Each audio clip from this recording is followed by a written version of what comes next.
Hey, welcome to Rust Revival Garage. My name is Tim. Got to do an annoying little project actually this week. The brakes on my 2000 Jeep TJ Wrangler, the back brake line just is bleeding out fluid. I started driving it and had no brakes. Turned around and came back and checked it. I think I showed it in another video, but yeah, it's just leaking out of the passenger side, the rear, very close to the brake setup. So I couldn't tell if it was, what it was basically. So let's check it out and see if I can get it fixed. I've never done brake lines before, so.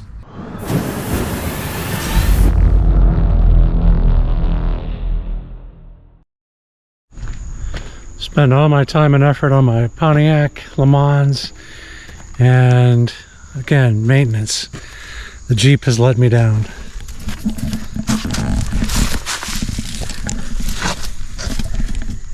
Look at that brake fluid just leaking out of there. Always something. Where is that coming from? From what I can tell, the brake bleeder is where it's coming from. The line itself seems like it's fine, but it's rolling down and then dripping off of the line. So, yay. All right, so it was leaking right there where the brake line goes in. You can see it's kind of rusty in through here, so it's not surprising. There just is not much room to work around, and I may have to jack this sucker up. Yeah, there's not much room. All right, got her jacked up, and I'm going to take the wheel off. Might give me a little bit more room. So, yeah, you can see this is just really kind of rusted. I have a feeling it's the brake line itself. It was too dark and hard to see when it was full of fluid and leaking out.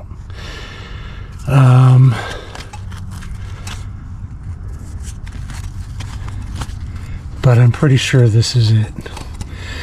So yeah, see if I can lube this up and get it off.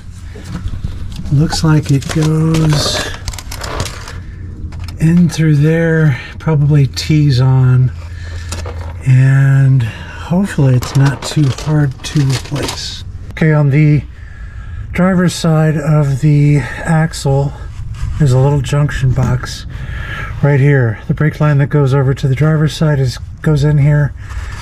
The one that's on the passenger side goes in here, and then at the top there's one coming down into the box. That's probably coming from up front at the master cylinder. So I've lubed that up, and I'm going to see if I can break these free. So I pretty much would only have to replace this side. However, if that one's bad, this side could be bad. So I think what I'll do is replace both of them. Okay, I think I managed to get this loose, even though I don't have a decent wrench. Whoop, snapped right there. All right, well, it lets me know that was definitely the weak spot.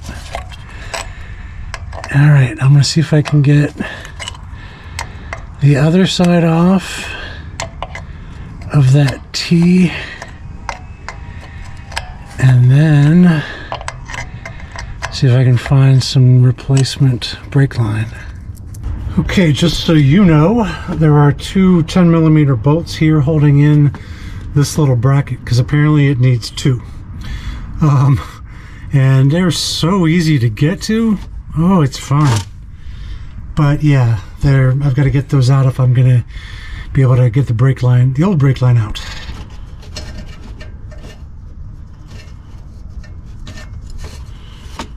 All right, so that bolt is out. What other surprises do I have along the way? Because I've got to get up and over the rear end. All right, now I'm going to see if I can free up the driver's side.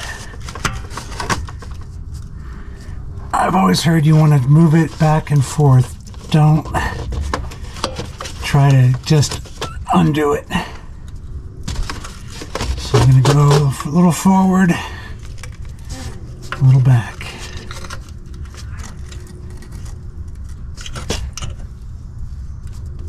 Alright, and that came off.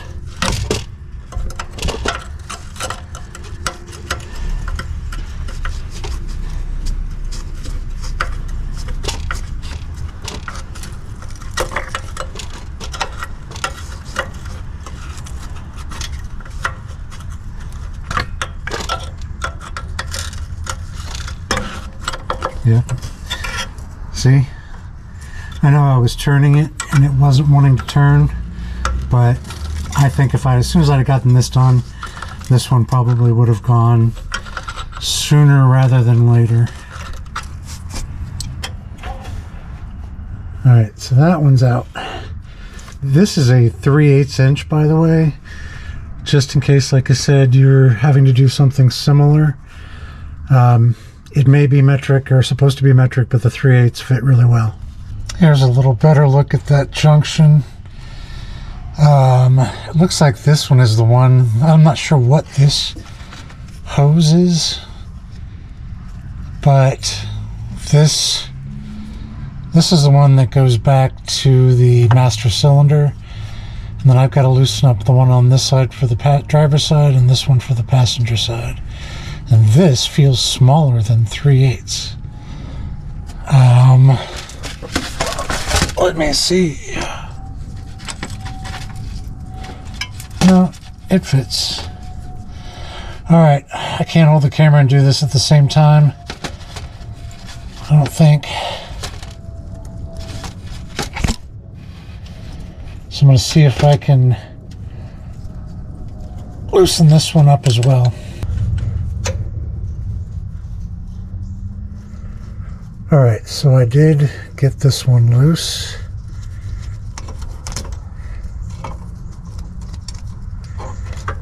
And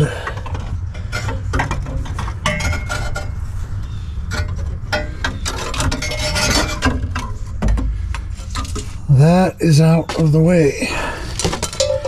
Now I need to get the driver's side loose. Alright, the other one is free. Alright, went to Jigs and got me some new brake lines.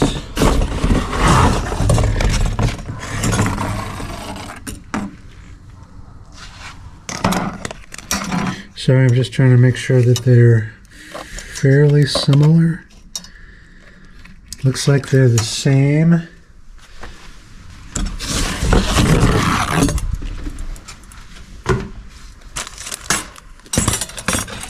And this is the smaller one for the passenger side. Looks a little longer, but should work. Alright, so I've got my new brake lines. Okay, so it's going to go in here. Guess it's going to move around the springs, and that's where it will get clamped to the axle. And going over here. So I think I'll start here, see where it ends up over there. Oh, it would help if I could see better.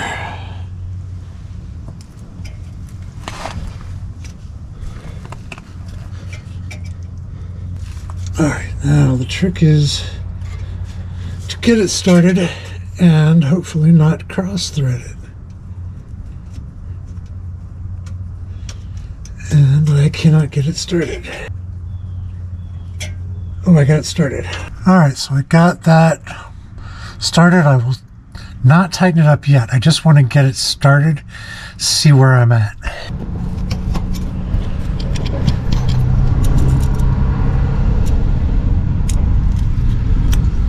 There we go.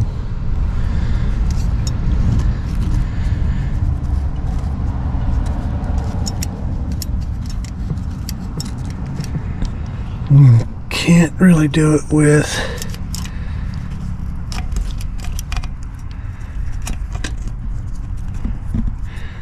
with two hands, but I'm going to go ahead and see if I can get this threaded in.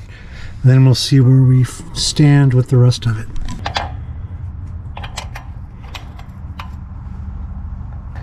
Okay, so I got it started.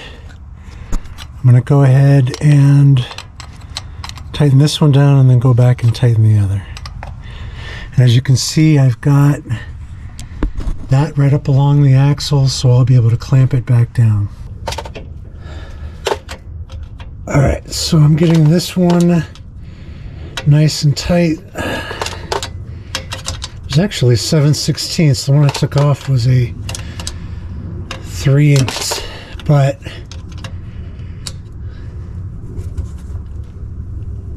there we go.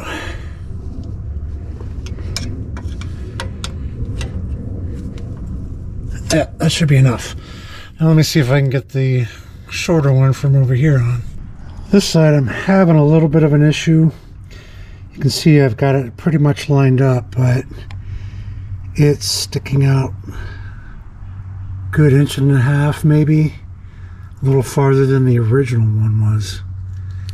This one does have a bit of a bend in it right here though.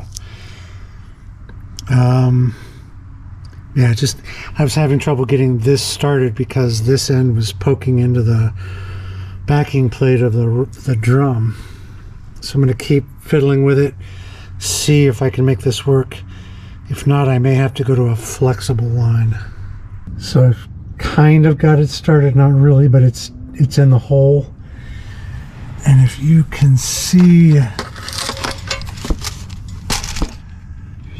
up there, it extends past.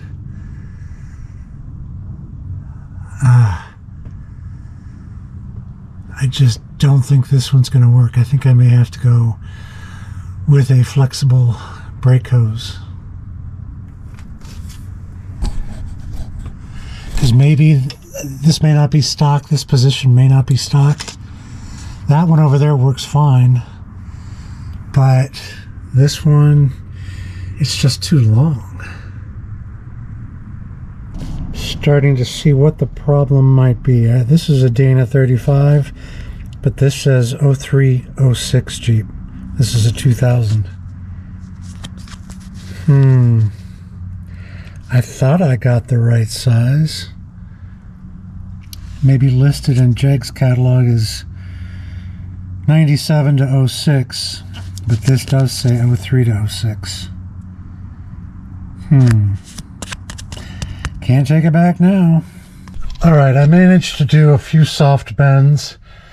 Got this one started. I got it in pretty tight actually. But as you can see, it's a little bent out to get it to fit over into this side. So maybe I can adjust it back so it's not in the way of the shock.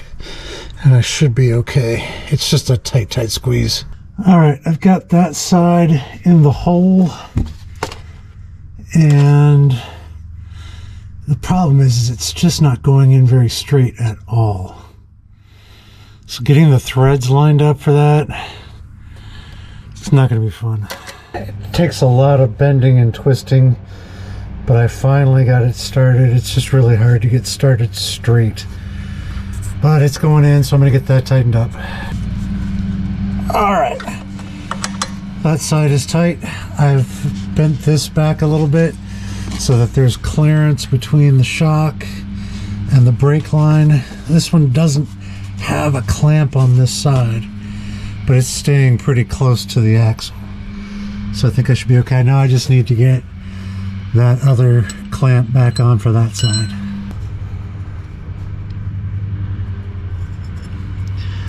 Alright, so I've just got to put the two little 10 mil bolts back in right there, and we should be done with this, and then it's time to see if we can bleed the brakes.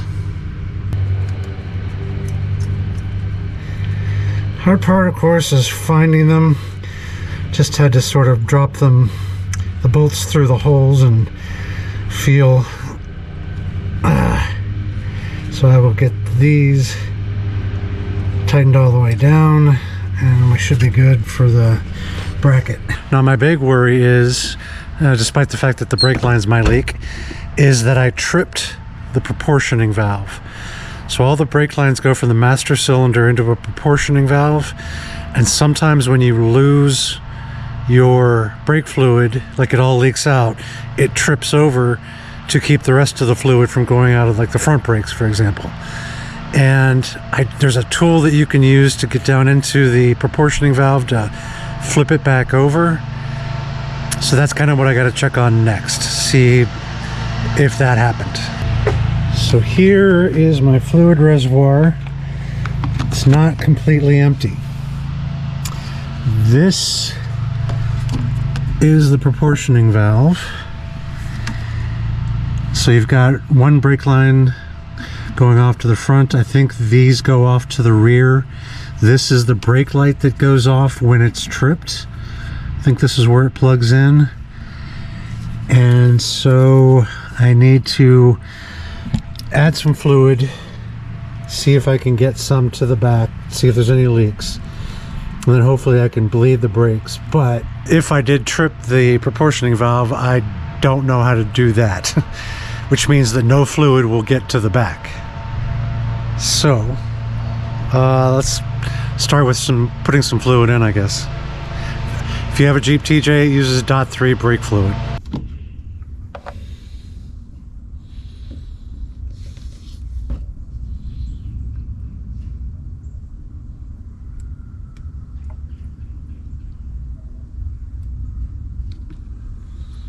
Now, because I'm going to be bleeding it, I got the big giant bottle. I'm going to go ahead and open it. Open up the rear passenger brake line. See if I can gravity bleed it, see if anything comes out. Alright, so I've got a 5/16 out. I've loosened this up. I'm going to pump on it to see if I've got anything coming out. But I'm gonna get a hose on here and see if maybe I can gravity bleed it a little bit into a bottle. It's got this little cheap Chinese brake bleeding kit that doesn't really work, but it did come with hoses in the bottle, so I'm gonna see if I can get anything to come out.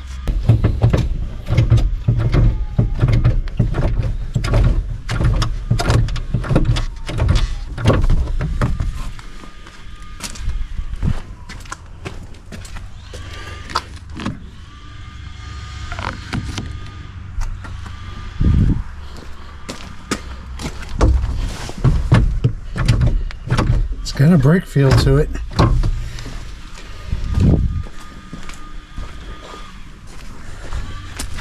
And of course this popped off, but it's shooting brake fluid. That's a good sign. It's come back here. Alright, so it is coming out. I'm running it down. We'll see if I can gravity bleed it for a little bit. Alright, so I marked it here. You can see it's up to there now. So it's slowly bleeding. I'll give it a little more time. I got to keep an eye on the master cylinder to make sure the reservoir is still full. Now I could have somebody come out and step on it for me, but I just kind of want to see if I can bleed this. Usually it takes half an hour, maybe an hour, just to let all the air get out and check it out, see if we've got a decent pedal. Made a little mess, of course, but the brakes are bled. I'm gonna go ahead and check the pedal feel. I'd love to be able to drive it around in this video, but what I want to do is, while I've got it up, I think I'm gonna actually replace my muffler. I've got an O2 sensor that won't come out. The muffler itself is of course rusty like everything else down there. So I think I'm going to take out the muffler now, get that taken care of, hook a new O2 sensor back up, and be good to go with that, because I've had that code since I've owned this Jeep. But yeah, let's go ahead and test the brakes. First, I want to make sure I top it off. I'm actually at the full mark now, so I'm good. And let's see. Oh yeah.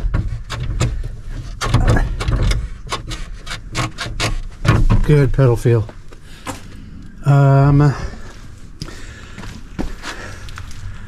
Nothing is leaking. That's where I spilled when I was trying to bleed this side. So no leaks. That's good. That means that the lines that are in there are still okay. And I also want to check to see if the brake light is off.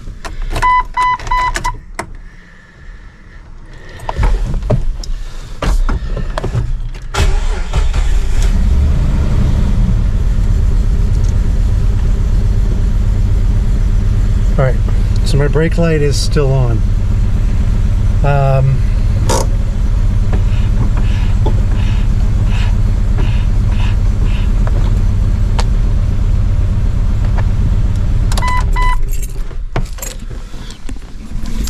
So it's possible that that proportioning valve is tripped still. I need to see about how to reset that. All right, so I stomped on it a few times, didn't get it to go off. Saw in a forum somewhere somebody said to unplug the light,